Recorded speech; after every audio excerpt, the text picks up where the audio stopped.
Okay, good evening everyone. It is the 9th of November 2013 and we are trolling with logic. It is 9 p.m. in the UK and what's the time in over your way, Casey? It would be 3 p.m. Yeah, right. Oh, I'm sorry. I thought you just said what Casey? she said. Yeah, sorry, Casey. Oh, sorry, Casey and Tracy. I'm sorry. It's good. No, What sorry. she said. Yeah, what Tracy just said. Welcome everyone to the show. This is our second attempt at it tonight. Just the usual quick notes. If you want to call in at any time, add the Skype contact Trolling with Logic. Send me a PM with the gist of the question. Just to remind you all, when you do call in, you grant us permission to use your likeness, so no funny stuff with DMCAs afterwards. Also, all of this recording is public domain, so feel free to copy, share it, just as long as you link back to us as a courtesy. And I can't think. Oh yeah. Also, if you're having problems on YouTube watching us, go to trollingwithlogic.com/live, and there's options to listen to a high-quality audio stream, and there's an IRC chat room there.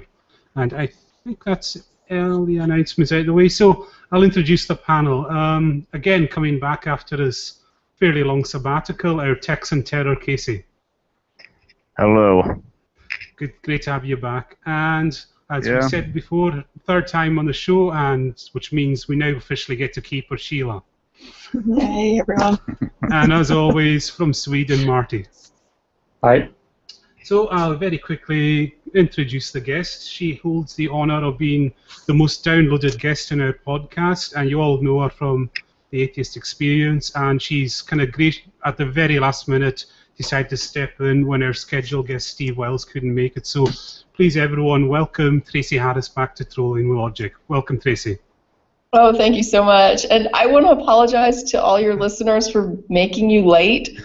I'm just really sorry. My stupid confusion about how to translate a time zone for 1 hour resulted in a 2-hour delay, and that's completely my fault, and I'm so sorry. Oh, it's all right. It's no problem at all. So I think we'll hand over to Sheila for the you had some questions lined up already.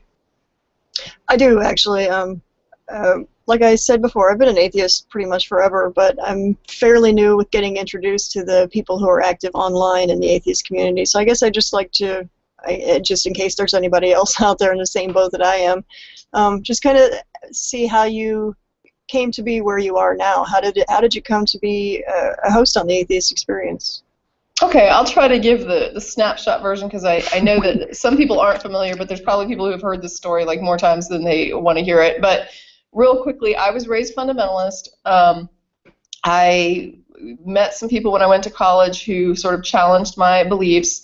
That caused me to read some other things and then to end up in conversations with my minister where I ultimately came to the conclusion, and I think he agreed, that he had really no basis to convince me that the Bible was the Word of God and that this Christianity was correct. This resulted in, let me just say that what I think his almost exact words were something like, I can't show you where it says that, you know, that the entire Bible is the Word of God. And I was like, this is what we're telling people, and if we can't back it up, why are we telling people this? You always get up there and talk about the truth. And when I'm sitting here saying, show me how you know this book is an inspired Word of God, you are at a loss to be able to open up the book of Luke, for example, and demonstrate to me that the author himself has said that he thinks he's inspired, or any reason to think that he would be. And if you're going to sit there and tell me that you have to have faith, which he did, he's like, I just have to have faith God had a hand in it. It's like, how is that different than saying I have faith that the Pope speaks for God, or I have faith, you know, that anything. So if you're going to say, well, they shouldn't listen to the Pope, well, maybe you shouldn't listen to the people that authored this book if you can't back up that they're speaking for God, and these other people can't back up that the Pope is speaking for God, and you're going to condemn them, but then you're going to do this. It made no sense to me. So I ended up leaving Christianity, but it took me about 10 years of looking at many other things before I finally came to the realization that I just don't think there's any God. The thing that I'm thinking of as God certainly doesn't exist, and I can't really find evidence of anybody else's concepts of God being valid. So I just don't think there's anything there ultimately. And it took me about, I think, a week of when that first thought kind of hit me to really solidify and say, wow, okay, and what does this mean? I'm an atheist. And so then I joined, they had an atheist show that was on public access where I live, and public access is just a wacky thing that's on television where it's not the same as public TV. So let me just clarify that, because some people get confused. Public television is actually a federally sponsored programming that happens nationally, whereas public access is like individual cable company contract done. So it's like it's a localized kind of televised thing where the public actually can purchase programming and you can make your own TV shows. And there was this local group, Atheist Community of Austin, who was making their own TV show. And it was the type of thing I would watch it if I caught it on TV and I was cleaning, I would turn it on. And there would just be a couple guys talking, they would change up every time I watched, and they would be taking calls. And I had in the past called into some radio shows and things like that I like to listen to, and so I started to call them to literally answer questions from other callers. Now back then it wasn't broadcast on the internet, it was just put out local Austin, and calling in was very simple. And so I would call in if they were responding to somebody and I felt like maybe some of the hosts didn't understand what the caller was saying, or that there was another angle to look at it, or there was another problem that should be exposed as well. I would call up, and then I found out that when I was on hold waiting for the call, like my call to be taken, I could hear all the other calls. So while you're on hold, you listen to the other calls, and I'm sitting there and I'm starting to think in my mind of arguments with them. And so I ended up, like, in future when I tried to call, I would always have a pad and pen with me so that as I listened to the callers, I could like take names and locations and say what I thought should have been said that wasn't said. And then when I would get on, I would be like as fast as I could, because I knew that people were waiting, other callers were waiting, so I didn't want to take up too much time, and so I would just rip through, here was why I wanted to call, and then if I can just mention, like the other caller that was talking about the Bible, one of the things he didn't say was blah, blah, blah, blah, blah, and I would just go down my list of critiques. One day, Don Baker was on, another host, and he was just like, you seem very excited about this, and I think it was just the speed with which I was talking, that he was just like, you seem very excited, you should come down to one of the dinners. So I came down to an ACA dinner. I was doing a comic strip at the time, like an atheist comic strip, and I had just done some prototypes of that. I brought them with me just to see if anybody thought it was funny, and they asked me if they could host it on their website. And I was like, sure, I could do like one a month, I guess. And I did that for a while. I don't do that anymore. But they hosted this at their website. It's still there. It's called Atheist Eve. And then I guess they started asking me if I would be interested in doing the show, and I really was gun shy about that, and I was just like, no, I don't think that's me. I don't think I could do that. And I was asked a few times, and then finally Don Baker, the same guy that had got me to come down to the dinners, got me to go on the show with another person who had never done it, and we kind of had a three-way chat. And then from that day forward, they sort of put me on the roster for rotating co-hosts. So there wasn't really an official, would you like to be a rotating co-host? It was just, will you be on this one time just to try it? Yes, I will. Okay, we've added you to the roster. And then I was kind of, like, after the first time, I was kind of like, okay, it wasn't that bad. And so I just kept doing it, after that. And then I got onto another thing called Godless Bitches with Beth Presswood. That was her brainchild. And that's like a feminist and atheist podcast that also is hosted by the Atheist Community of Austin. And then I've recently just begun filling in kind of on the fly as needed for nonprofits a little bit. So I've been on that a couple times recently.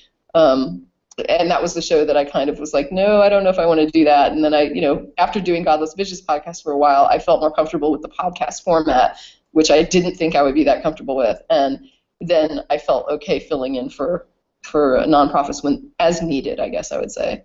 And that's pretty much my story in the 5-minute synopsis. That's cool. I've actually just been kind of catching up on trying to watch other podcasts and see. So I've seen some of them.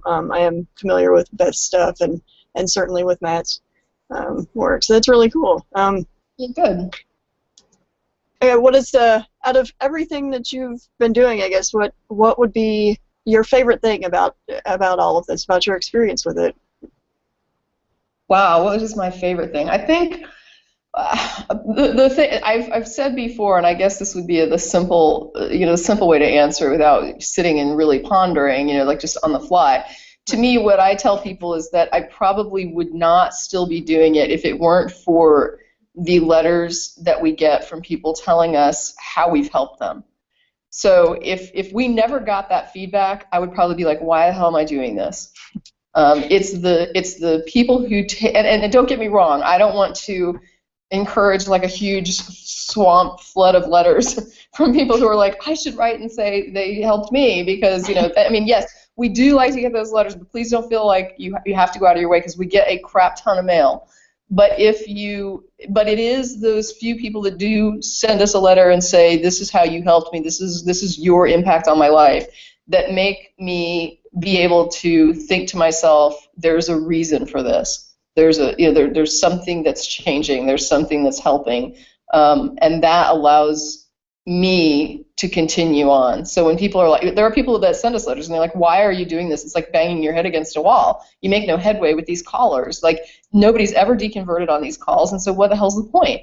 And I'm very sympathetic to that when they write in, and I'm like, here's the thing you don't see, right? You don't see our mail. And it's not about the caller. Yeah, the caller is calling up. We're having anywhere from like a 5-minute to a 30-minute conversation with somebody, one time pop. And no, I don't expect somebody at the end of a call to say, oh, geez, you've convinced me I'm an atheist. That's not going to happen. And I'm never going to see that. And if we didn't have the emails and that was all I ever saw, I would probably think, why am I doing this? It's like banging my head against a wall. We never make an impact. But the letters from the people who say, I'm watching, or I watched, and my friends challenged me, and then I started watching your show, and at first I was very angry, and then I started to realize that your arguments were making sense, and now I'm an atheist, and it's not just our show. Usually there's other, like, I read some books, or other people talk to me, and that's what I want people to understand too. Your conversations matter. It might be a conversation that you have with somebody once, and you might think nothing happened, and then 10 years from now, this person might be deconverted and released from indoctrination and a lifetime of, indoctrinated servitude, and they may remember that conversation that you don't even remember, or they may have a memory of that conversation impacting them in a way that you never saw because it was in their head. It makes a difference. I remember so many conversations in the 10 years that I was searching after I left the church, and all the people that talked to me, and some of them that really made me angry, and some of them that were very understanding, and some of them that, were so patient. And from the people that were snippy and, nasty to the people who were very sympathetic and patient, it all added up. It doesn't matter that I didn't like it or I did like it. I heard these things and they stuck in my head. And so you can have an impact, and I really, really encourage people not to feel like these conversations don't matter because you don't get an instant result. Right. Well, not only that, but... Sorry, go ahead. I can definitely second that. I mean, I don't pretend to have nearly the audience that the Atheist Experience does, but already for me, I've had that sort of feedback where, wow, thanks for pointing this out. This thing was really stupid. And yeah. I'm talking about even personal conversations. I mean, a personal conversation you have with a family member or a friend or even a stranger. I mean, I'm not encouraging people to go badger strangers. Like, you see someone in a Jesus shirt and you go walk up and start assaulting them with counter arguments. But exactly. No, but I've made videos just debunking pseudoscience and to a lesser extent religion for I guess it's 3 years now or something like that, and just even back when I was just getting a couple of hundred views, I still got that occasional comment from someone saying, "Wow, I didn't think about that before." Yeah, you never know. That claim really is stupid. Why did I believe that? And stuff like that. And like there was this. I remember some kid who actually believed that the pyramids were built by aliens and that sort of stuff. Who when I made a video about the alleged evidence that aliens had been visiting us throughout history, and he commented on that, saying like, "Holy crap! There are answers to these questions that people could put those rocks into position." Wait a minute. Right, because those programs present it just like religion, where they present a one-sided view. And let me give you a quick example, because this was a really good example, and it applies in the situation you're talking about. It's a religious example, but it can be applied across the board in many of these situations. Somebody wrote to me one time, and they said that a friend of theirs had given them this evidence or arguments and evidence that some of these books of the Bible were written in early times when the people could have had firsthand, I guess, experience with Jesus. And he was like, these books were written really early. I had always heard they were written really later, but they were written really early. And the guy is giving me these convincing arguments for this. And am I not? What's right? Like, what is going on here? Because he's got good information, and I've looked it up, and it's correct. And I said, okay, well, this is what's going on. This is what you're experiencing, okay? When you look up these dates, there's a range. Nobody knows the day this book was written, right? So you have this range of dates, and there will be some people who have an early date assigned to this book, and some people who have like the latest date that seems reasonable to assign to this book.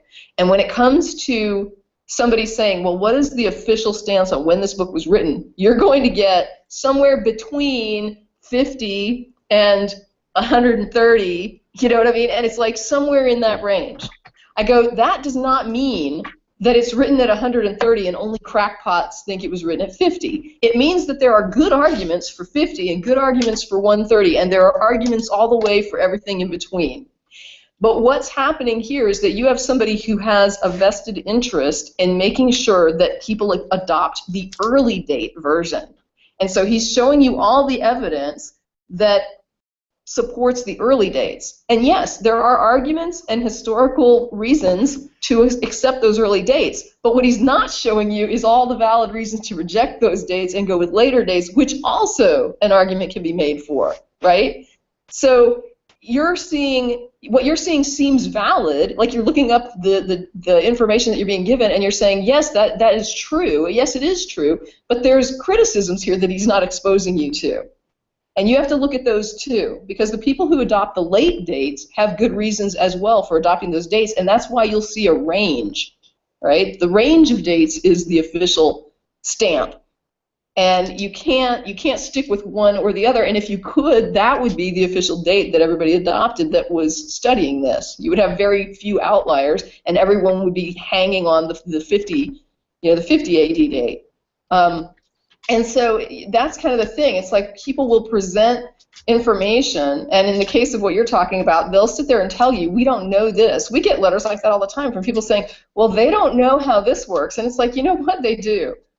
The person who told you that nobody knows how this works, they do know how it works. You just haven't looked it up. You just adopted somebody's statement that there's no answer here, and you moved forward with that. Or sometimes they'll adopt an argument or information that is not incorrect, but there's more information that if you look at the entire picture, it might be valid what they're saying, but there's other information that seems to negate it or call it into question that they are simply not letting you in on. Yeah.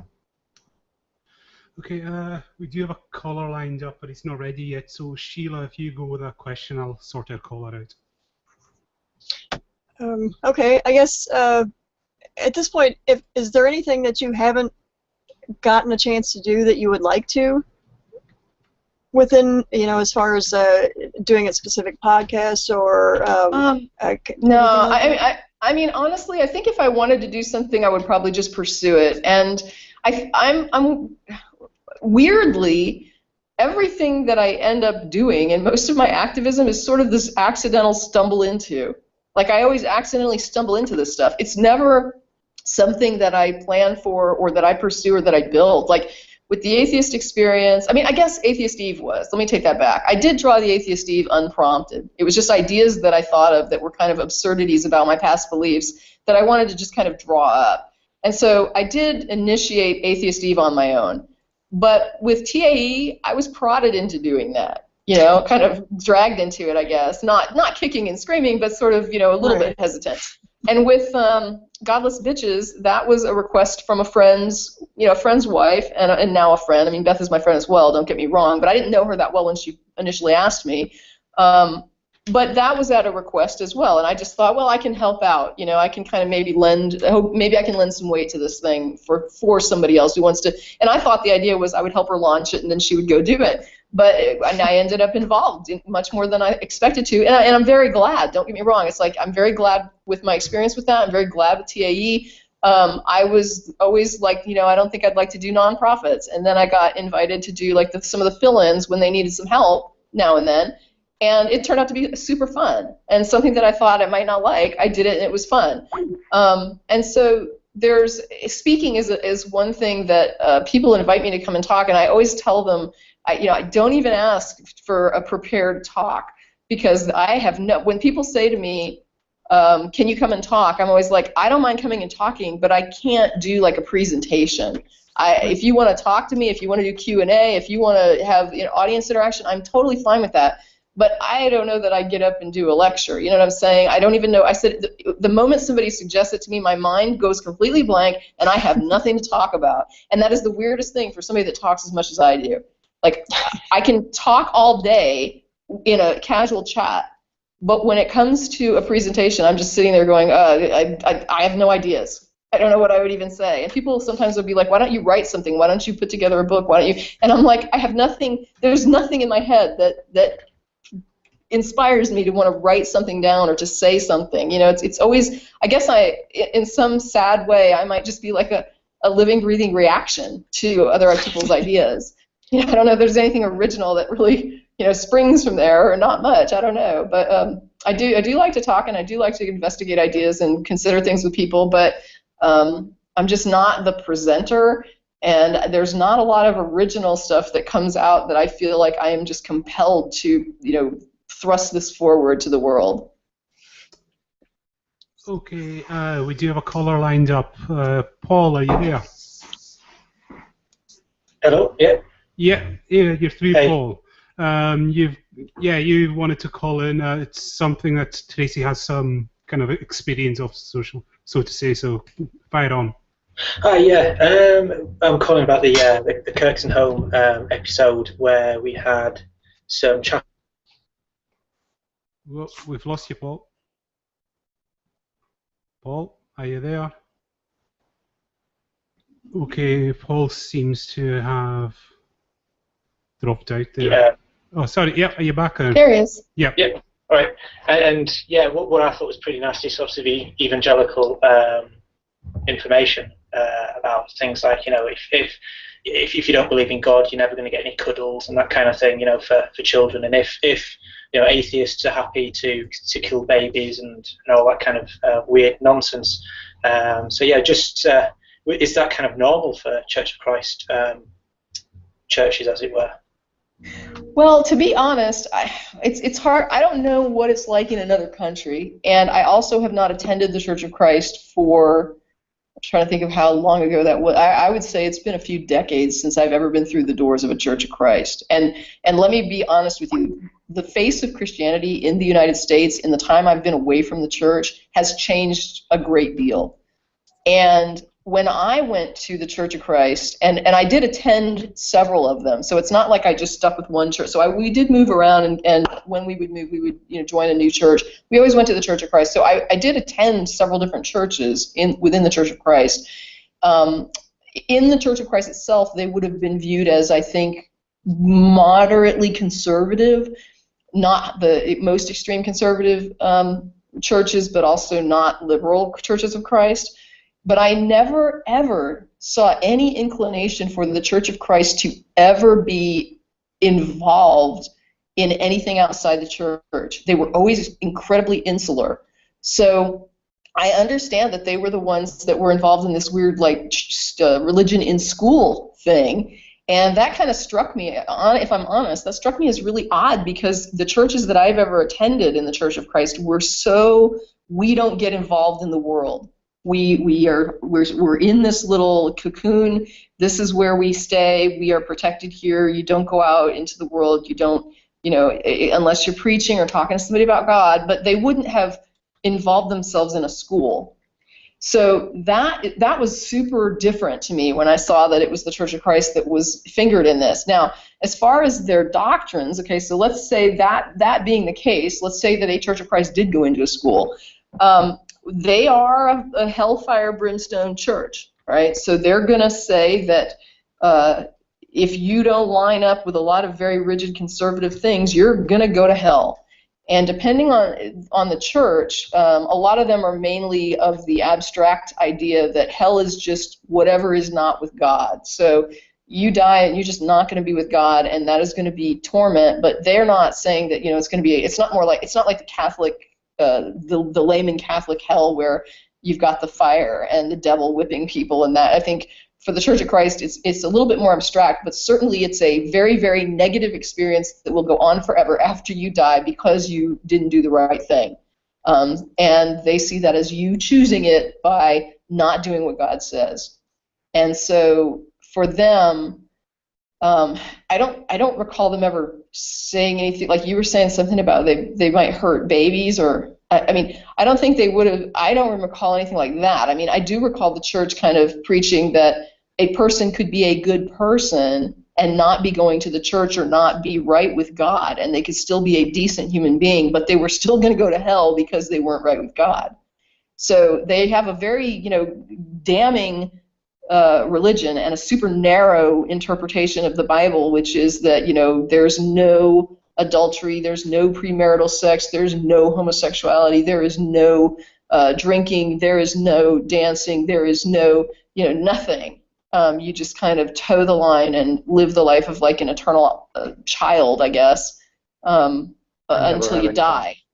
And then you die, and then it's all bliss, right? Yeah. Basically, all the fun is like Satan's temptations, and that's the world. And that's why I'm saying it's surprising to me that the Church of Christ was involved in that, because they are so anti the world. And they were never political. Now, if they're political today, that could be the case. And I don't know if that's true or not true. But when I went there, they were so not political and not involved in anything about the world because they wanted to keep the world as far away from them as possible. So that, they're very strict. They're very strident. They will threaten you with hell in a heartbeat. So yeah, any kind of doctrines where they were frightening children with hell, I do believe they would do that. I don't remember them spouting, horrible things about you can't be. I do remember them very much saying you could be a good person and not go to church, but that you were still destined for hell in that case. But so my experience was a little bit different than what I read in the article. But there's different churches of Christ, and it's been decades, so it may be. Sadly we seem to have lost Paul halfway through that. So. Well, hopefully I answered what he was asking. I'm not going to paint them a rosy picture. They're a very conservative church. Yeah. Not to mention what? Isolationist. Oh, very much. Yeah, very. Yeah. So from your description, it sounds very strange that they would get involved in schools over here.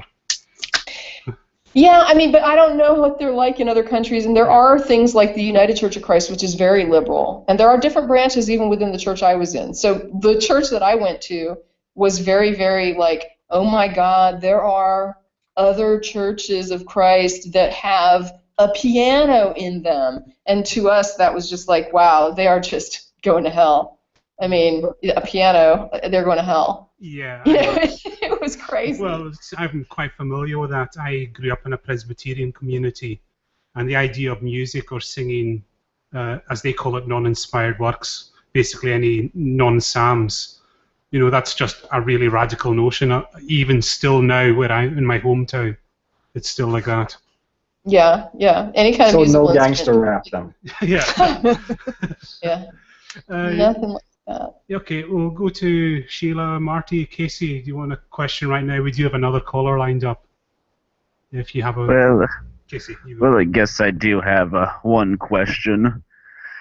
So, do you Tracy, notice the effects of like the Merry Christmas bill? I guess not. What are they saying in this bill? Oh, basically, it's they're trying to protect Oh, that you'd be allowed to say religion. Merry Christmas? Is this the one that's like you're allowed to say Merry Christmas? Yeah. Well, Oh, yeah. that's just one part, and also they basically believe that that schools should be allowed to have nativity scenes. Oh, I haven't seen the. This sounds like one of those pieces of legislation that's sort of like fixing something that's not really broken. They have to, I guess, do this every now and then so that they can say they're persecuted. But if you're gonna put up a nativity, you got to put up everything else. You know, there's. That's how it works. So when a city hall puts up a nativity, which would be handled pretty much like a public school, they have the choice to allow other displays that are not Christian and show that sort of tolerance of every group that wants to put something up, or they have that choice to put up nothing and go with just secular decoration for the holiday, put up some lights or something. But there was a funny story. This is a little bit of a sideline, but there was a funny story where some of these city halls that did this felt like it would be very clever to make a lottery, right? They literally made a lottery. And hello? Hello? Yeah, Tim. Sorry. Tim, can you just hold for a second while Tracie finishes? Oh, okay, sorry. It's Is somebody just- waiting to talk? I mean, No, it's I was just going to... Yeah, just a call came in there. Sorry.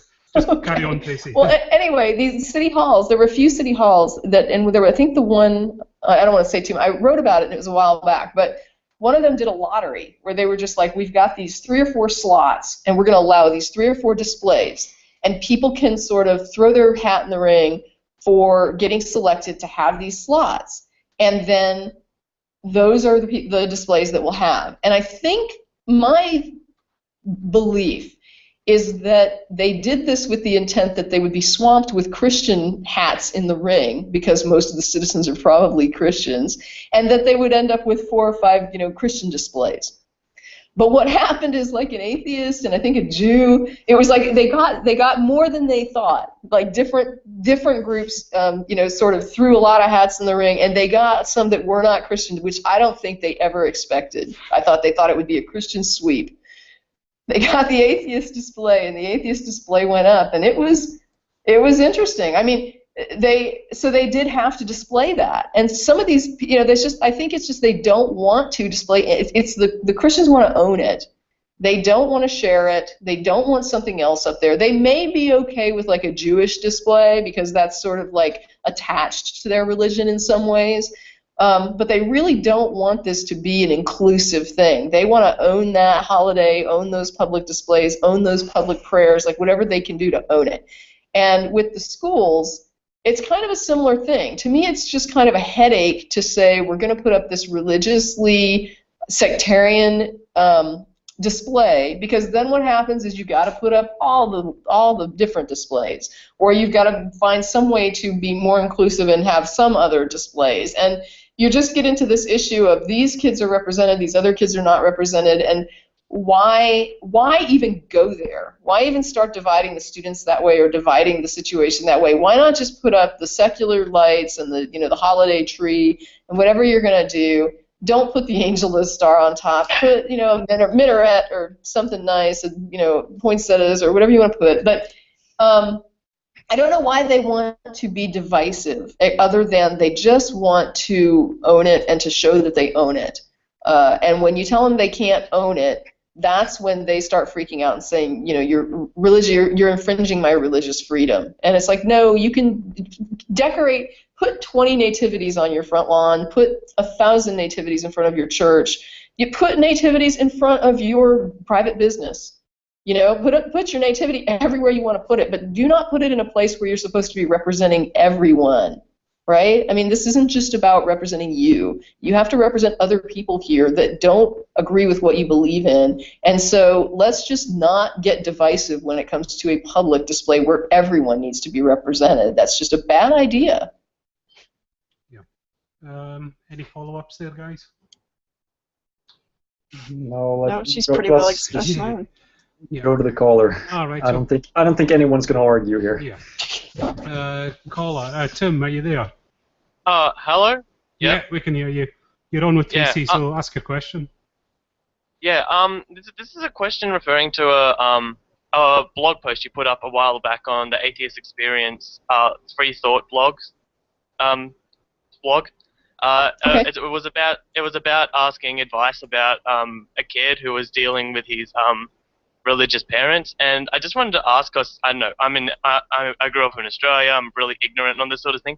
How prevalent is this idea that kids with different religious views from their parents or different sexualities from their parents getting kicked out in developed economies?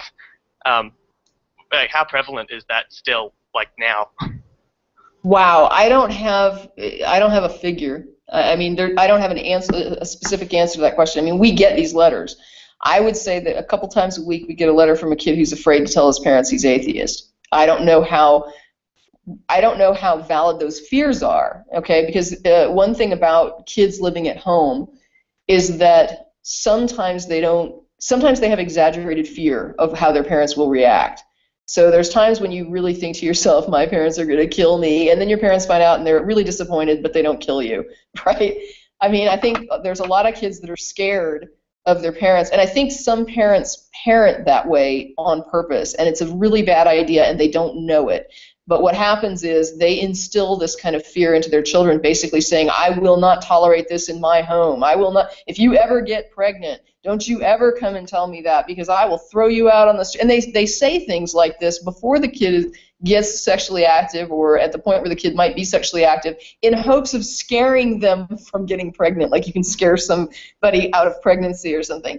And so they make these like threatening kind of intolerant statements, and what really happens is that their hope that the child will not have sex is unreasonable. The kid goes out, they have sex, something does happen, they end up pregnant, and instead of telling their parents, they run away because they're scared, right? And they're just like, I don't want to tell my parents because they said they would kill me. They said they would throw me out. They said I've got to go find somewhere safe to go. And really, the parents would accept it. They would be not really happy, but they would accept it. But they have given that kid the impression that it is completely unacceptable and that they would never tolerate it and that they will not accept them, and that if this ever happens, you don't ever come to me with it. And what the child takes away isn't, oh, they don't want me to have sex. Child takes away, I can't come to you if this ever happens. I better find some other solution.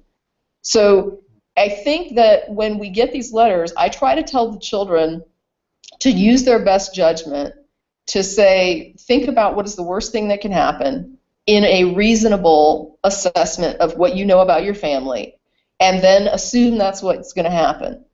And also ask yourself, what is your goal? What is your goal in coming out? You know, and I think with atheism, that's very important to consider why you want to do this. With the sexuality, I think it's more obvious, because obviously a child would like to have the freedom to date.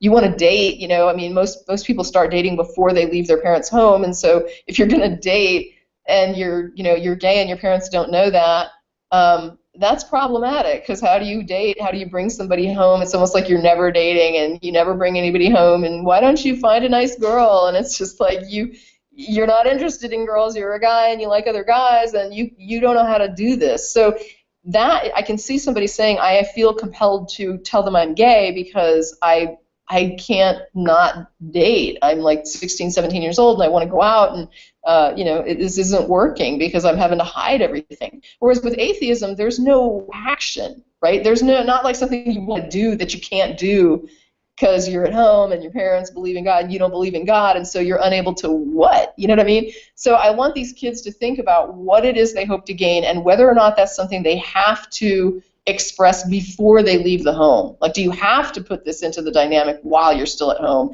and what would be the consequences? And that's not really what you're asking. You're saying, like, how often does this occur? And all I can say is we get probably 2 letters a week, couple letters a week from kids saying, I'm afraid to tell my parents. And I don't know how many of them are valid fears, how many of those parents have threatened and meant it, and how many of them have not meant it, how many of them never have threatened but the child's afraid anyway. And we also get people that write back to us and say, I really thought my parents would flip out, and they were totally cool. You know, they weren't happy, but they were cool. And then we get other letters from people who say, I really thought my parents would be more cool than they were, and they completely flipped out. So it's a toss-up. But like I said, but we'll probably get, I would say we get like anywhere between 12 and 20 letters a day, and out of that, a couple a week are people afraid to tell their parents they're atheist. I don't know if that helps. All right. Yeah. It's like, yeah. Once again, like growing up in Australia, you've never heard that story. Like so many people like different religions from their parents, and you never hear, oh, my kids go down. Well, I'm happy for Australia. I'm sad for us. But happy we for could, you. we could go to Casey, because you're kind of, you know, I don't know if it's fully what your experience is, Casey, this. Well, I guess you could say my experience.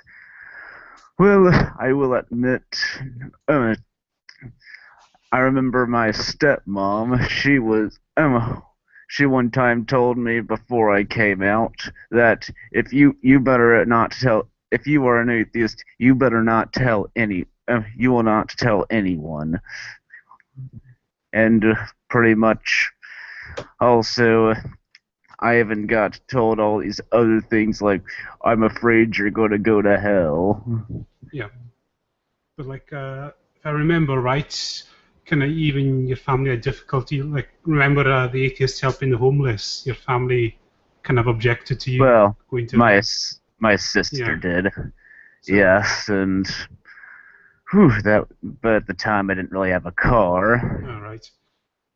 So okay. All right. I want to add something, because Casey raises an interesting point. I find it really, really interesting and telling that a lot of Christian parents, when they suspect a thing, like my child is gay or my child is atheist or my child might not be believing this or having doubts, a lot of those parents will passive-aggressively hint around to the kid that this is not acceptable. They will do these things that are sort of like heading off these discussions. Like they don't want to have the discussion. Like Casey is saying, it's almost like it's not as important to us that you are an atheist as that you are telling us that you're an atheist. Can't you just shut up and go to church and never make us deal with this? And it's interesting because the way they handle it makes it kind of clear that it's more important to them that you look like you still believe than that you do still believe. They want you acting like you still believe whether you do or not. And from their doctrine, that should not be the case. That doesn't make sense, because the child that doesn't believe is going to go to hell in their minds, and so you would think it would matter to them that the kid doesn't believe.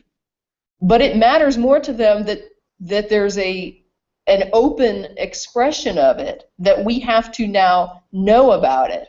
And it's like, but if belief is required, then your child just shutting up and going to church isn't going to save them or help them. If you really believe they're in danger from non-belief, it should concern you, and you should want to know, and you should want to engage it in a positive way, not threaten the child or tell them we're taking you to church whether you believe or not. Making them go to church and they don't believe, it doesn't make them not go to hell. And so what you're saying is, I want your obedience. I don't give a crap if you're going to hell. And that is such a backward message. Couldn't it also have to do with the parents being afraid that they will look bad if they have a child who's atheist? I mean, it's sort of... It's not even about them looking bad if they have an atheist child. It's about them looking bad because they're supposed to have control of their family and they don't. Well, yeah, that too. Yeah, exactly. You raised a kid and he went away from the faith. What did you do wrong? Exactly. Yeah. I have sort of touched on this issue with as a teacher. You know, I've had Muslim students. And it's even worse among them because it's this whole family honor thing that exists in some interpretations of Islam. Sure, yeah. Burn somebody to death in the street. What you're saying is that you will do what I say. I've never dealt with those who are that bad, but I have dealt with people who are sort of like they have this family honor idea, where it's sort of the family against everyone. Like the student cheats on a test, and the family will defend them, but that as soon as they're behind closed doors, the dad is gonna smack the crap out of the kid for cheating. It's just you can't show the outside world that you're not getting along. And I guess in a situation like that, if a kid comes out as atheist, I mean that sort of family will. It's sort of no, we can't show that to anyone else. Yeah, they're less concerned that you are an atheist than that that you have the appearance of being an atheist. Yeah, exactly. Because what you can't see doesn't matter. Because right. At least no one else. It doesn't bring shame over the family or something like that. That's what I'm going for. Sure. Okay, Tim, you had something to say there. Oh no, don't worry. The Norwegian got it. Oh, shut up. You've been paying attention to our jokes. So which one are you? Are you? I'm that one who just put his video up. All right. So, any other questions, Tim? Well, I do have. Okay. All right. That's. Oh, I have a question for Tim. All right. Well, I read. How was it like being in a country where your prime minister is basically like my governor, except he rules a nation?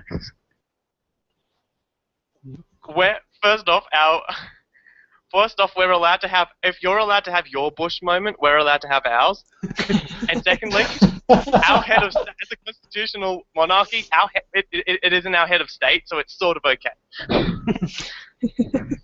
Yeah, and I don't think I'm sort of vaguely familiar with the issues in Australia with censoring stuff and not allowing violent video games or whatever it is.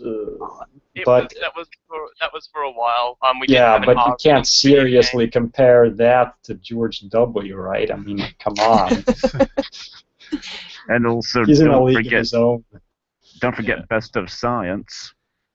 Yeah, he's too much of a populist to let his socially conservative bullcrap get in the way, though, which is, I guess, alright. It's like, my views are stupid, I won't get voted in if I'm too stupid. That sort of thing. Okay, Tim, we do have another caller lined up, so thanks very much for the call. Yeah. Cheers, bye. Bye. If you guys want to fire ahead with a question, I'll add the caller in. Somebody. I had something before. I can't remember it. I should have written it down. Right.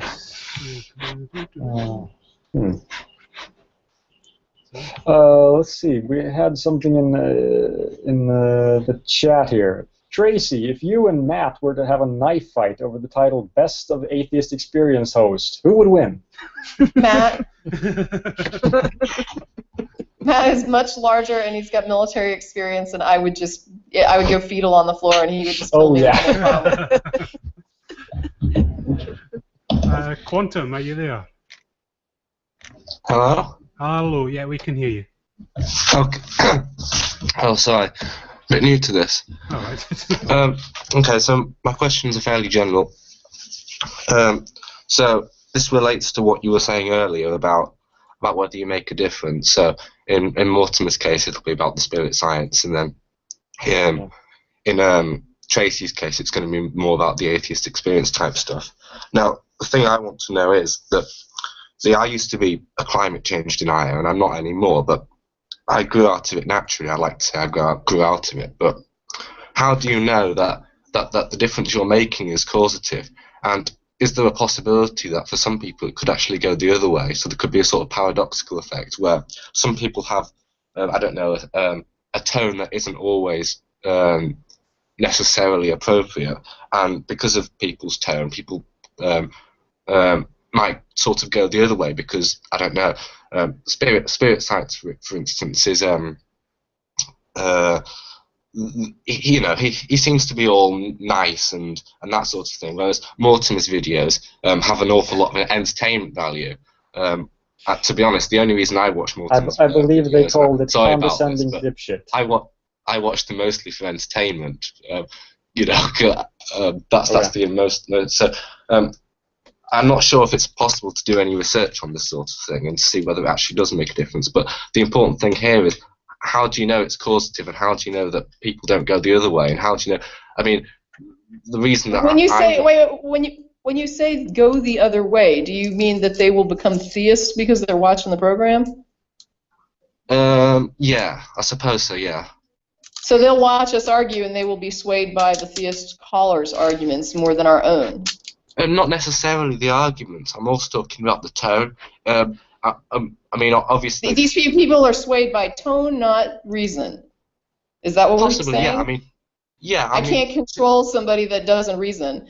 A person who makes their decisions on an unreasonable basis, I really don't. I don't know how to deal with that person because there's no reasonable basis for their decisions.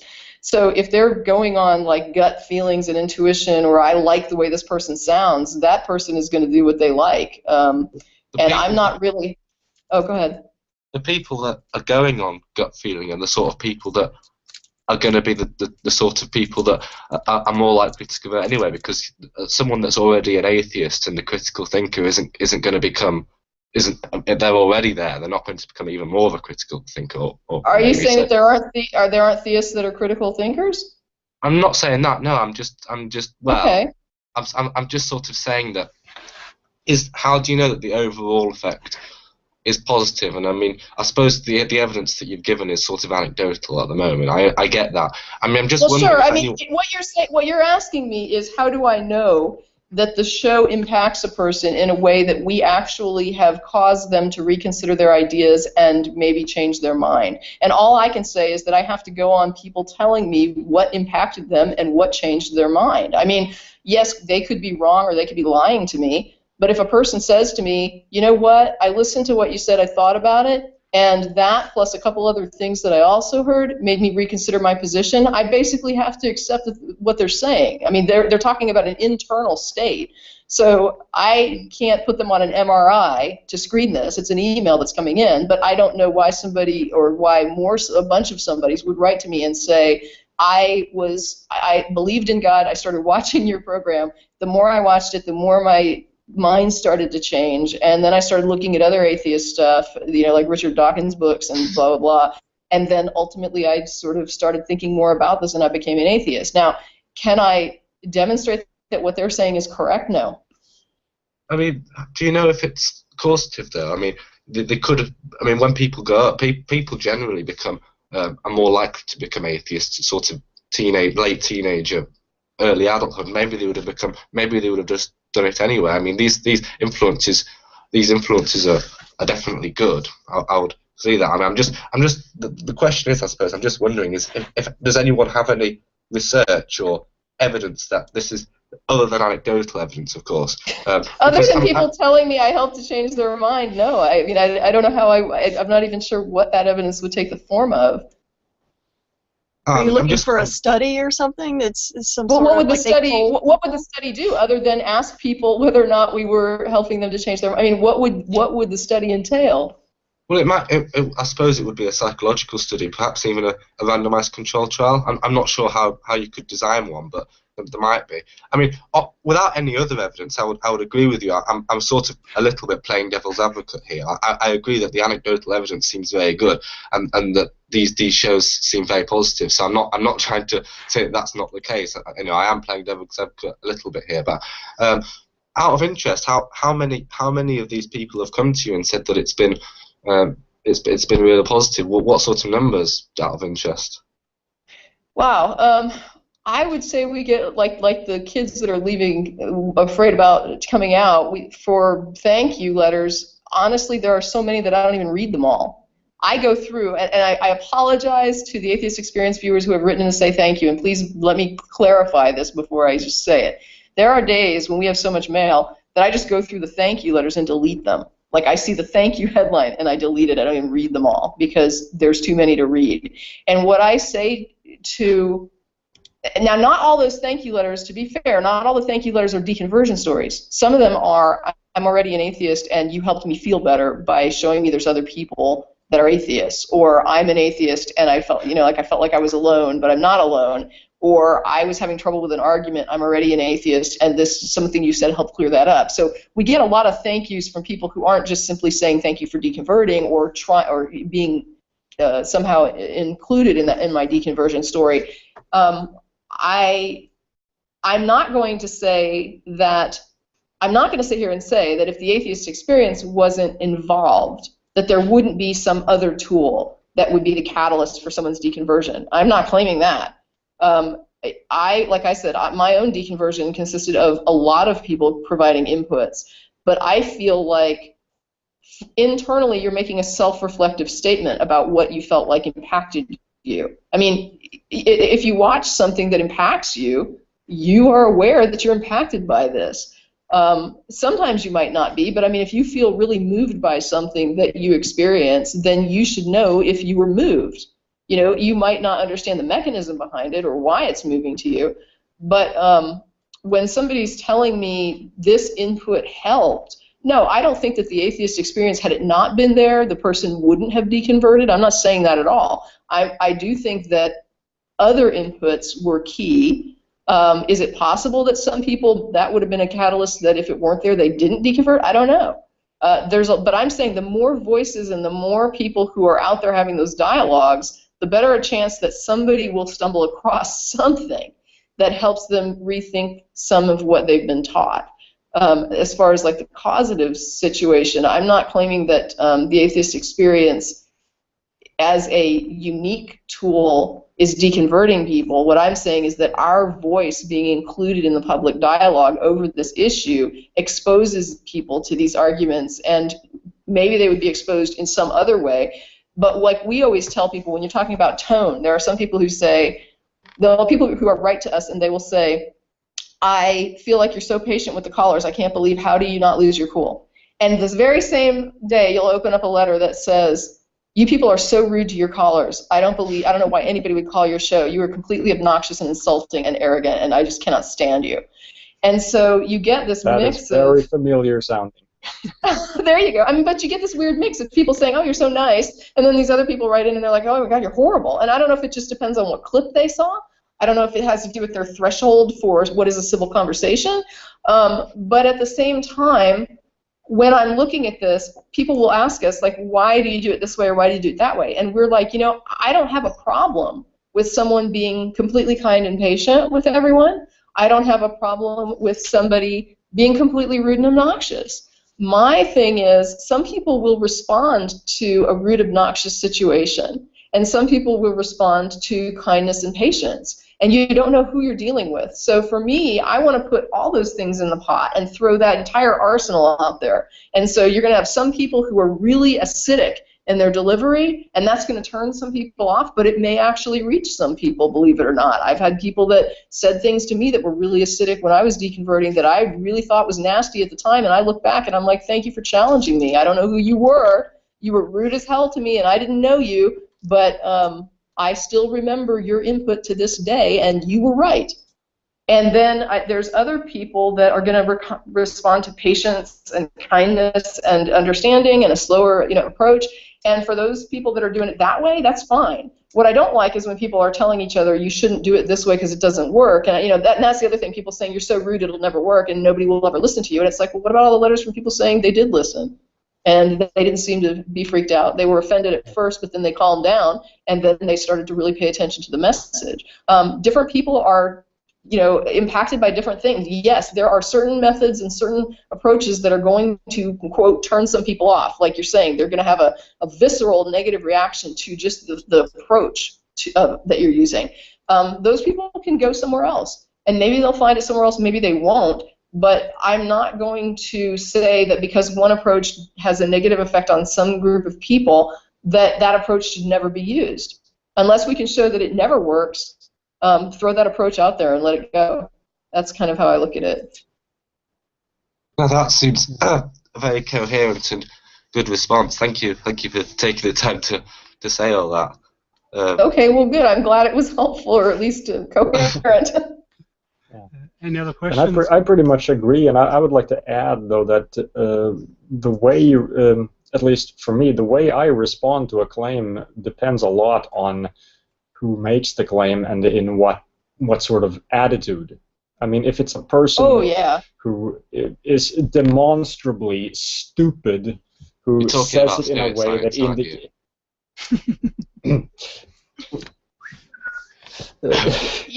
If I get the slightest clue that someone is not... No, but if someone is like horrifically stupid and says things in a way that seems to indicate that he has no clue that it is even possible for him to be wrong, then I will respond with full sarcasm and facepalm dialed up to 11 and just... but if someone shows that he is humble enough to accept the possibility that he's wrong, I'm going to be a completely different person. Yeah, I have a little bit of a different approach. That won't be as entertaining for my audience, though. When I get... go ahead. I'd like to see Maury in his full Viking rage. Watch my spirit science videos. I don't actually spend a lot of time with people that I feel are not interested in honest dialogue. If somebody's not, if I don't get the impression right away that I'm speaking to the person rather than a meme, I don't even continue usually. What I'll do is, if somebody is, like recently there was a thread where somebody was being really, really obnoxious, and I've seen this person before, they're very thick-headed, and I engaged them once, learned my lesson, I don't engage them anymore, because it does no good. But ultimately there were two people struggling to engage this person, and I just felt like this is not okay. And so in this occasion I went back and I took what they were saying they weren't getting responses to. They were just like, no one's answering this question, and I don't see how anyone could answer this question, and no atheist has a response, and blah, blah, blah. So I took his statements, and I pulled it apart, and I did a blow-by-blow, here's my response to this, and now it's like, all I wanted to do was to show anybody that comes to that thread that this guy got a response. He had all these things he said nobody was answering, and I went through this point by point and answered everything that he had a question about, and I gave him a coherent answer to everything that he was saying that he wasn't getting an answer to. And so in the future, I don't want to hear him saying, nobody can answer this, nobody answered this.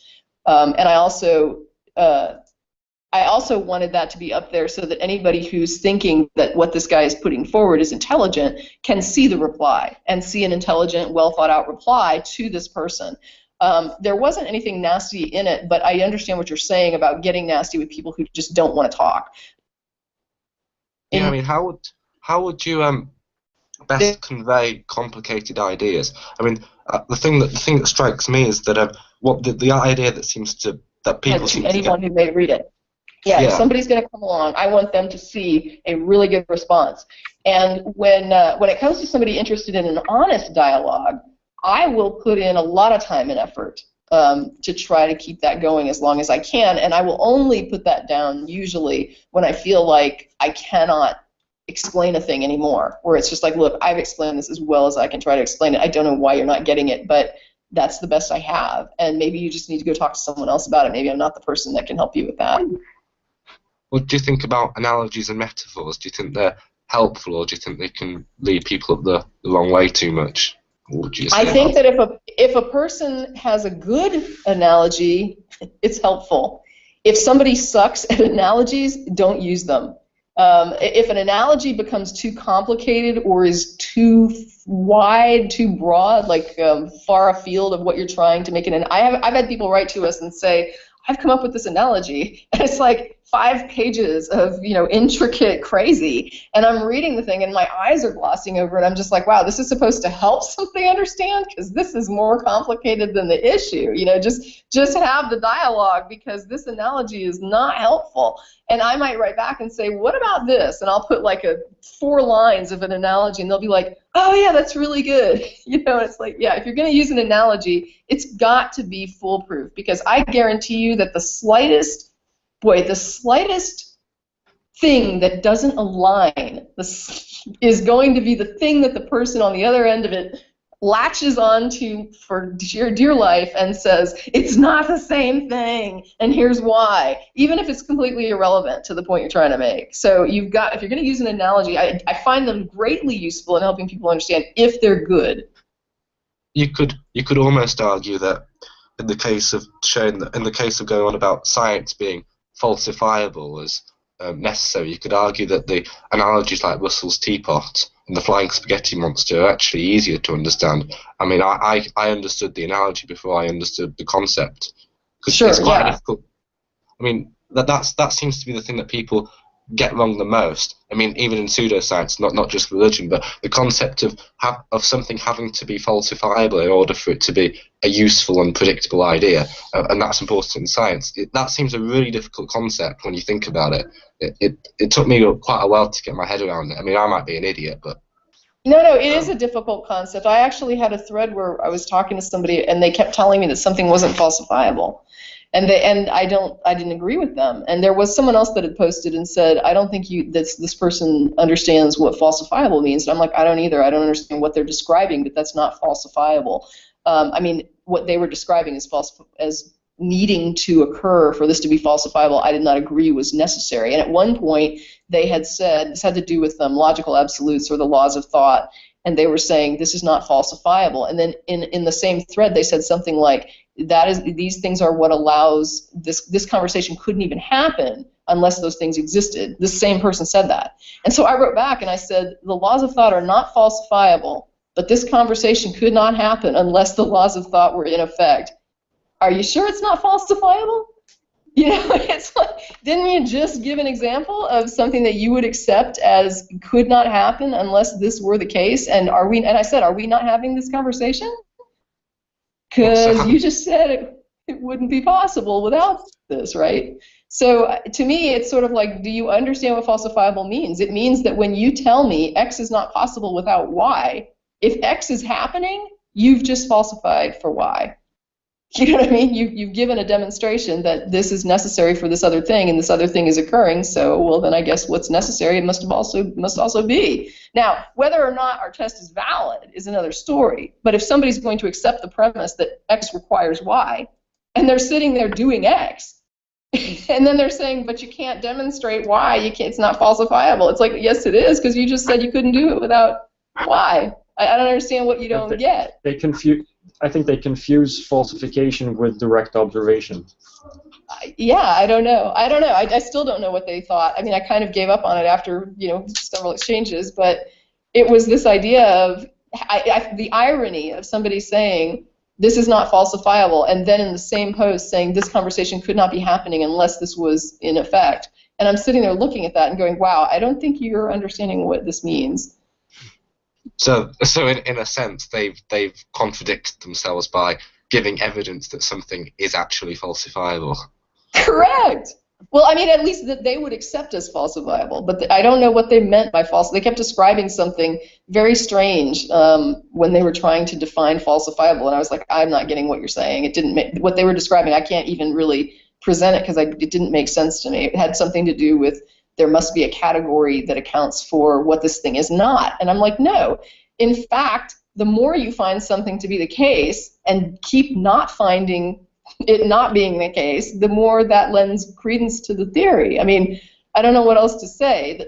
You don't have to have a category where this doesn't occur to falsify it. The more it occurs, the more valid and more universal it is. If it doesn't occur everywhere, then it's not universal, but it's still not false. Something can be true, but not universally true. It can be true in a specific circumstance.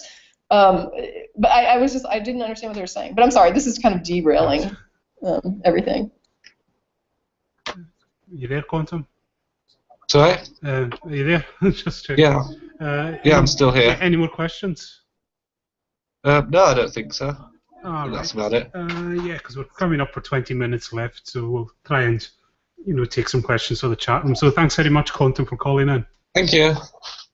Right, cheers. Bye. There's one thing I wanted to add in there, Tracie. You were talking about bad analogies and that, and then one very well-known Atheist Experience caller popped into my head for bad, and that's Johannan. Have you ever figured out what he's talking about?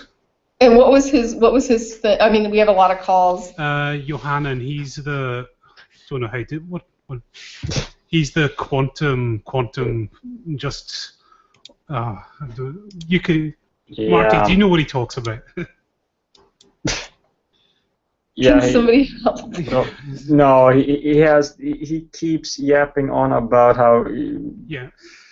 quantum physics disproves realism, yada yada yada. Therefore, God, I think, is what he's trying to say. He goes on a lot of. He uses an propose this. awful lot of technical jargon that Sure. is. Some of it's correct, some of it isn't, and it's just it's a philosophical mess that includes scientific terminology. That's the impression I get from it anyway, and it's just. Okay. I don't know what the point was here, I'm because I don't pretty think he's sure. using analogies though. So. I think I'm pretty sure that, based on what you're describing, that I probably couldn't tell you what this guy Johannan is trying to say. I will say that when people start going down that path, my question is, where are the physics papers that conclude and therefore God exists, or therefore reality isn't real? It's like, where is the paper with that in the conclusion? And so then you end up with a question which is, do experts in the field not understand the field as much as this layperson who thinks they understand it better than every physicist who's ever published? Or do you, as a layman, have a misunderstanding about physics? And I think that, to me, is like an Occam's razor decision, where I have to say all of physicists do not understand physics as well as this guy who isn't a physicist, or do I think that this guy who isn't a physicist may be misunderstanding physics? And so I tend to fall down on the side of, I think you might be misunderstanding physics. There is a question from the chat room from Nemo Utopian. He's asking, what do you say to atheists who think other atheists should be quiet because some people just need religion? That's an involved question, but let me just let's see if I can summarize some things. First of all, the idea that people need religion, I am not sold. I think that religion itself propagates the idea that people need it. So it sets up a situation. People are often, especially in fundamentalist religions, what happens is you set up a situation where you give somebody very limited life skills. You don't talk to them about the realities of sex, for example, and prepare them for sexual life. You don't talk to them about, much of all you do is these scare tactics about the world, and then you kind of tell the person, don't do these things.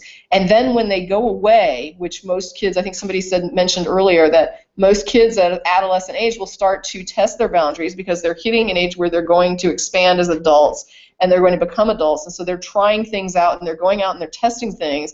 And when they go out to test these things and they're completely unequipped, it's almost like telling someone don't drive. Driving is dangerous. Don't drive. Lots of people die driving on the roads, so don't drive. Driving is evil. And so one day this kid decides, well, lots of people drive and they seem to be able to drive, and they get behind the wheel of a car and they have an accident because they've never been taught to drive, right? They've never been taught responsible driving. They've only been taught driving is dangerous, don't ever do it. Yeah. And so when they go out, they have an accident, and what do? They come right back to religion and they say, oh my God, I can't negotiate this world outside. It's just full of accidents and danger. And so I really need to stay with what I know, and I need to stay with the idea that just not driving is probably best for me. And I went out and tried it, and I did exactly what I was told. I had an accident. I could have hurt myself worse. I'm so grateful that I didn't, and I'm so sorry that I strayed away from what I was taught, and I really, really need to never drive again, and what I was taught was true.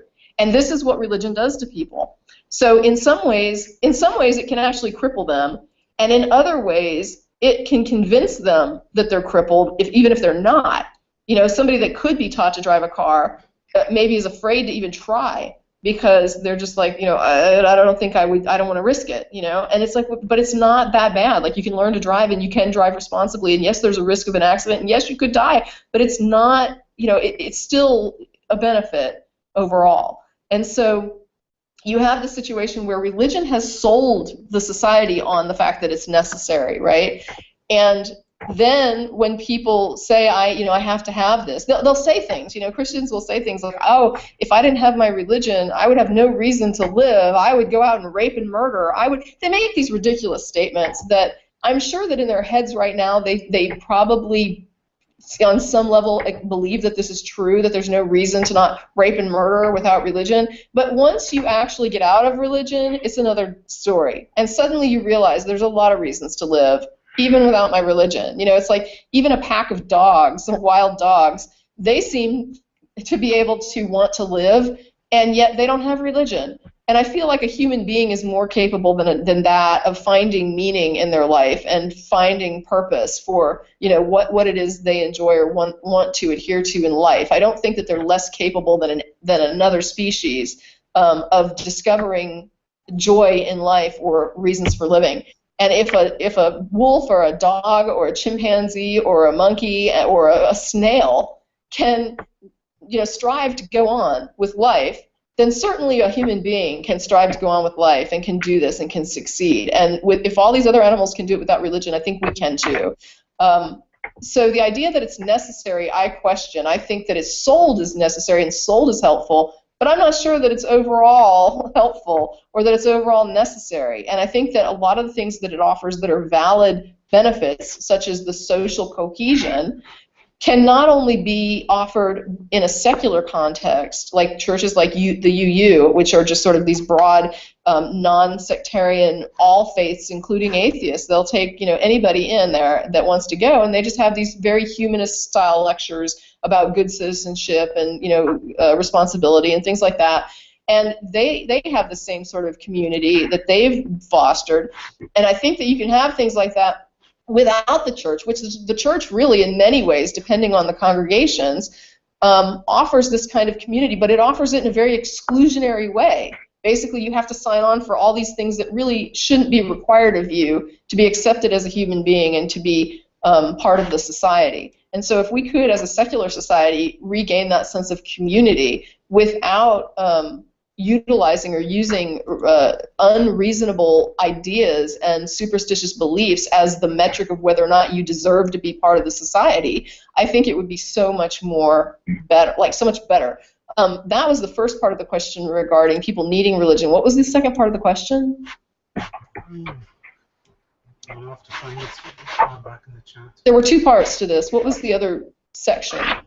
It was that atheists should just be quiet because some people needed religion. Okay, just be quiet. Yeah, and the just be quiet thing is no. Okay, I mean, people ask me sometimes, what did you risk or what did you give up or how have you suffered in coming out as an atheist? And my response is I didn't suffer. I didn't risk anything. It cost me nothing. And so the reason I'm out, so people are like, well, then why are you out? What was your reason for coming out if nobody cared?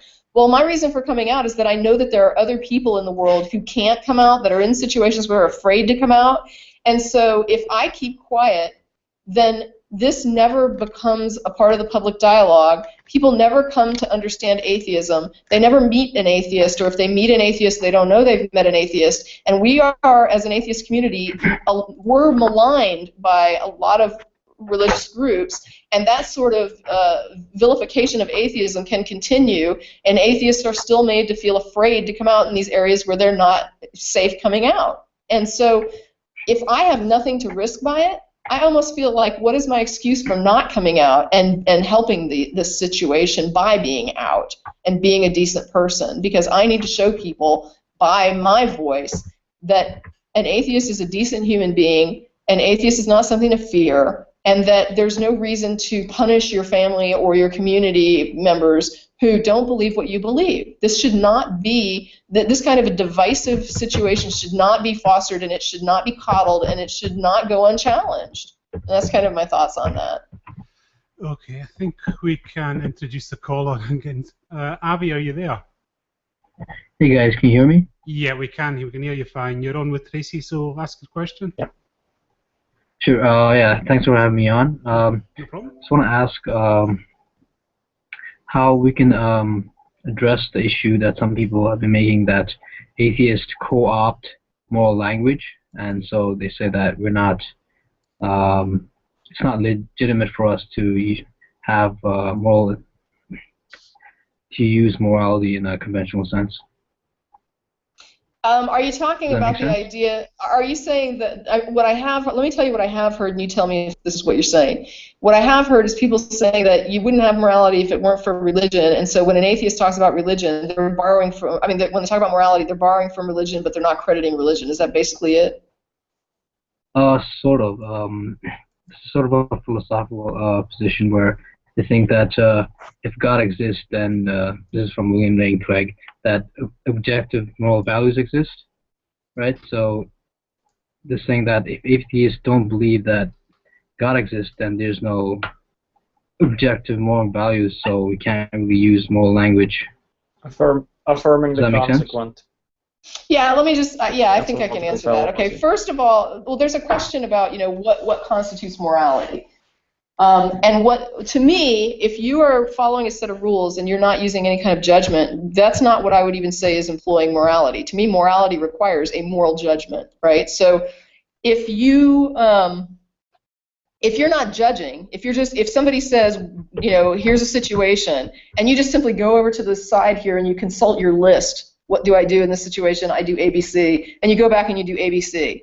And you don't even think about whether or not this is right or wrong, or why this is right or wrong, or in what ways this is right or wrong. You're just following orders. That's not morality at all. That's not even close. That's just following orders, right? I mean, you're just obeying something. You're not using any sort of moral judgment in that situation. So to me, this idea of the objective list, right, of do's and don'ts, that's not a morality. That's like more of a law, okay? And law is just a set of rules that you have to obey, whether you agree with it or not, whether it's the right thing to do or not. It's just a law. And so there's a penalty if you don't do it, so you do it. You don't do it because it's the right thing. You do it because you have to do it. But morality should be about thinking through the implications of what you're going to do and why it's okay or not okay, and then making that decision for yourself and taking responsibility for that situation and for yourself and saying, I am going to do this, I understand why I'm doing this, and I have decided that this is the best course of action based on all the inputs that I have available. And so you proceed based on a judgment of why, of being able to justify why you think this was okay. And when I look at where, from whence morality, okay, where does this come from? Well, when you look at other species, we see moral metrics, okay? So, I'm sorry, I'm getting a bunch of noise here. Yeah, I'm not sure where it's coming from. It's like... Abby, yeah, we're getting a lot of noise from you. But anyway, that's okay. So there's this idea that social species seem to demonstrate a morality, and I'm going to go give the quick version because I know there's not a lot of time left. But there's an experiment called the silver fox experiment. They took these very, very non-social foxes and they bred them for more passive foxes. So they took the foxes that were less aggressive and they bred them together. And what they were trying to do was produce a particular strain of this same fox that they used in the fur industry. They're difficult to work with because they're vicious animals. So they wanted a less vicious strain of the same animal. The problem is when they hit a particular generation, they started getting these foxes that didn't even look like the parent foxes anymore. So the coats were different, which made them not useful for fur.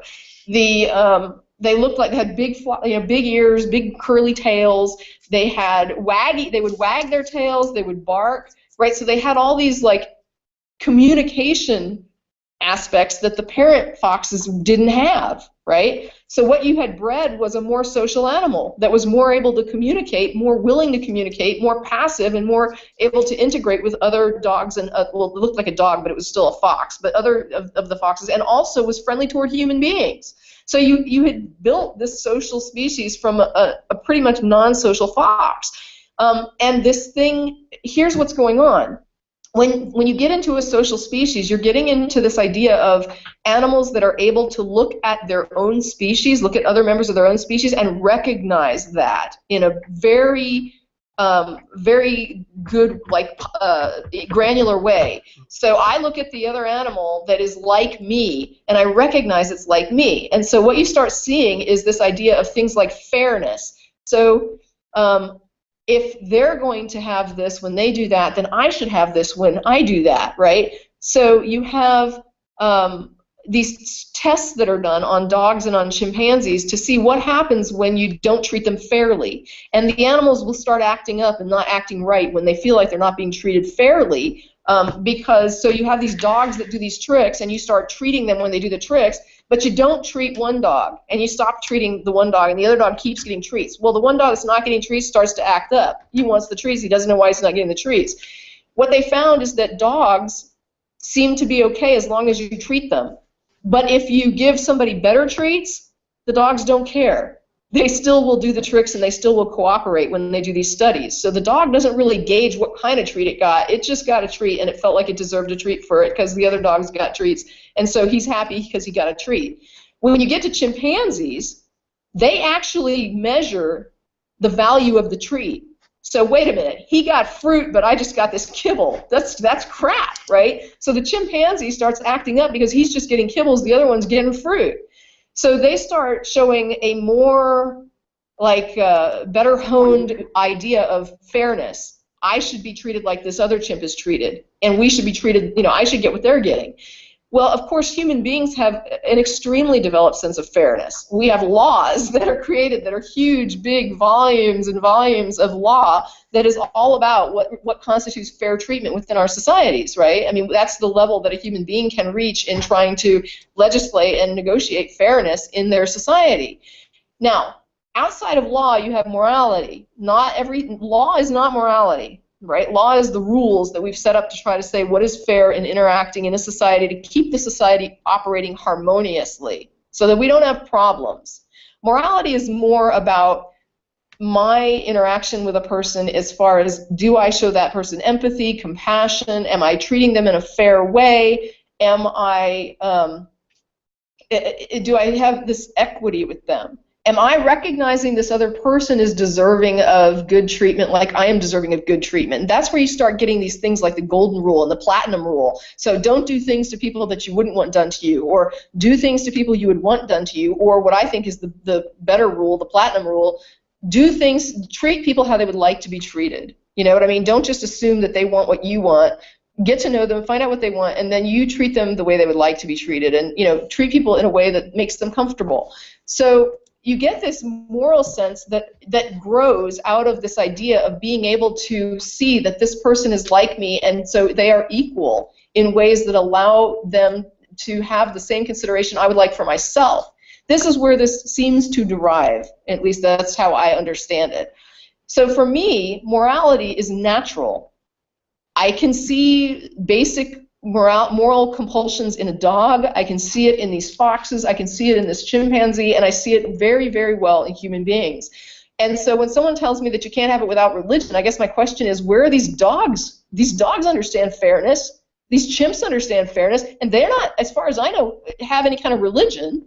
So why do I think a human being can't figure this out? Don't we have the same capacity or even more capacity to work out what is fair treatment of equal human beings within a human society if a dog can work it out, right? Does that make sense?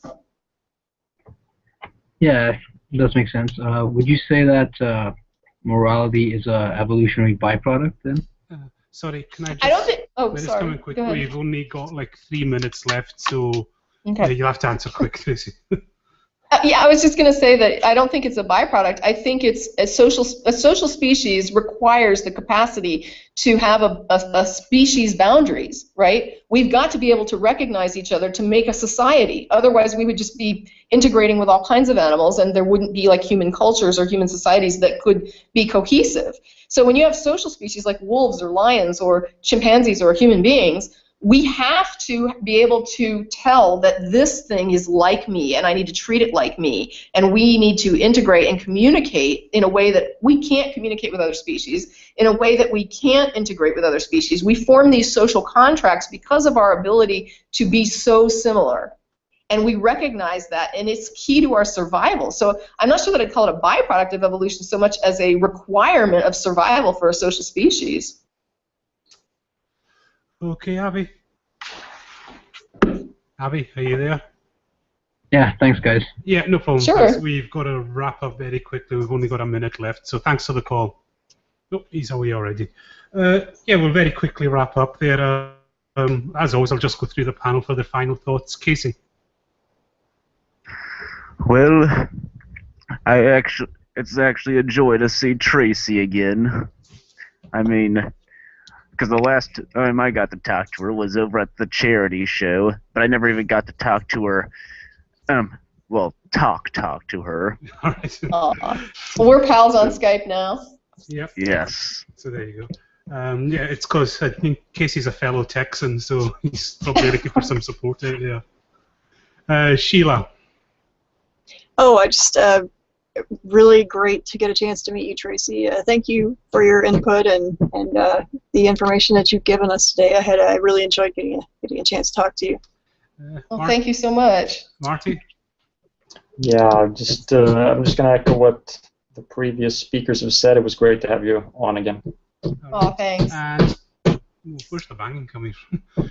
It's not me. I'm not moving. All right, Tracie, last thoughts there.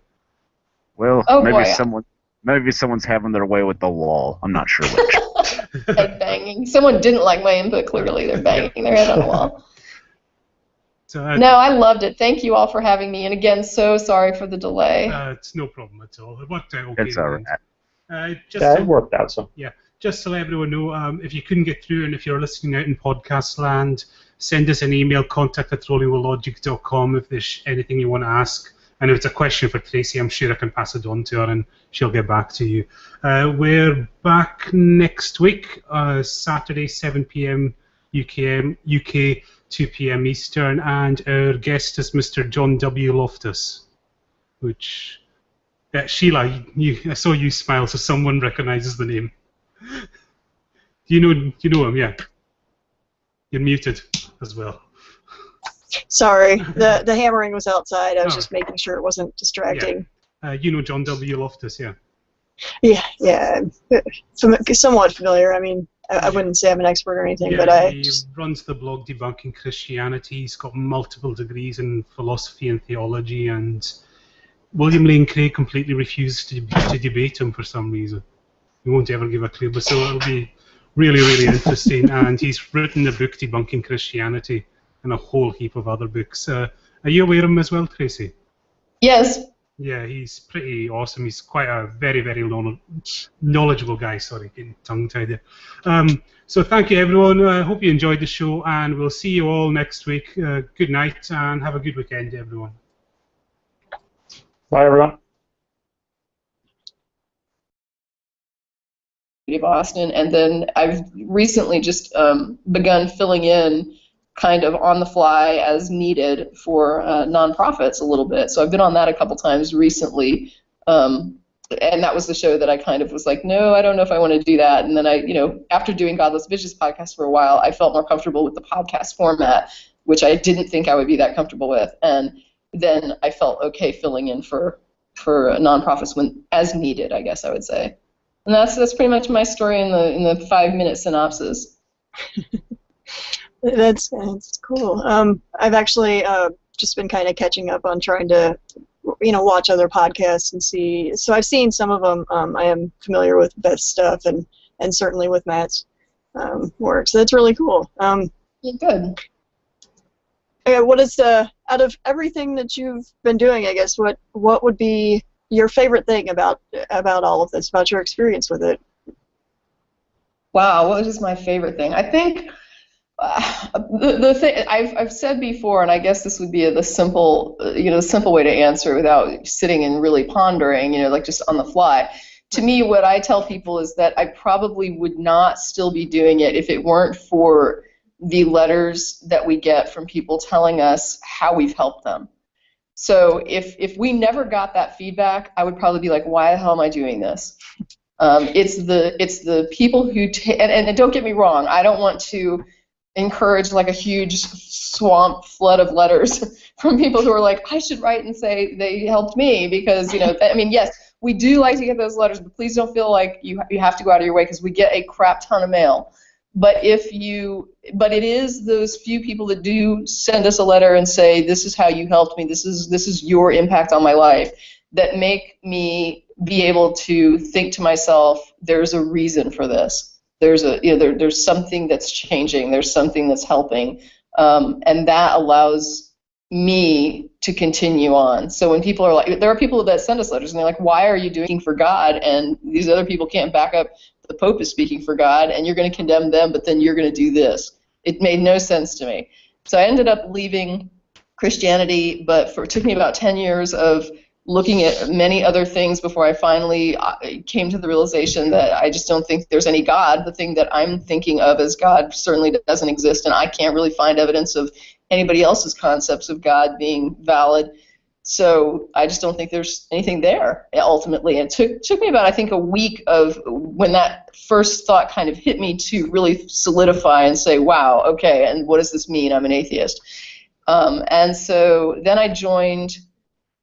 They had an atheist show that was on public access where I live, and public access is just a wacky thing that's on television where it's not the same as public TV. So let me just clarify that, because some people get confused. Public television is actually a federally sponsored programming that happens nationally, whereas public access is like individual cable company contract done. So it's like it's a localized kind of televised thing where the public actually can purchase programming and you can make your own TV shows. And there was this local group, Atheist Community of Austin, who was making their own TV show.